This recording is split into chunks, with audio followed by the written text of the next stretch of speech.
Magandang araw mga bata! Ang kwento natin ngayon ay tungkol sa ang tatlong maliliit na baboy. May tatlong biik na nagdesisyong maglakbay upang hanapin ang kanilang kapalaran. Napag-usapan ng mga biik na kapag nakakita sila ng maayos na lugar para sa kanila ay sisimulan na nilang magtayo ng bahay. May pagkatamad ang unang biik kung kaya't nagtayo siya ng sarili niyang bahay na gawa sa mga dayami.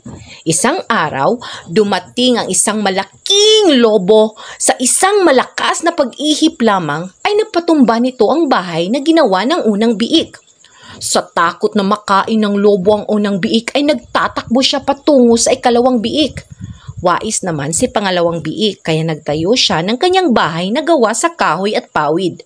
Ngunit nang dumating na naman ang malaking lobo, natulad lamang ang kanyang bahay sa naunang biik.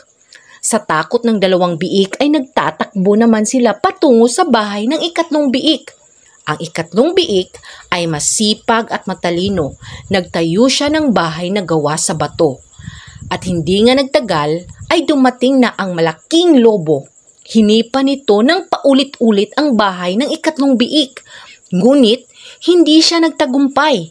Naisip ng lobo na magdaan sa chimneya upang makapasok sa loob. Dahil sa nangyari sa naunang dalawang bahay ng mga biik, naglagay sila ng apoy at nagsalang doon ng mainit na tubig upang sa ganun ay mapaso at masunog ang lobo kung sakali mang dumaan ito sa chimneya. At ganun nga ang nangyari. Nagdaan sa chimneya ang lobo at doon tuluyang napaso.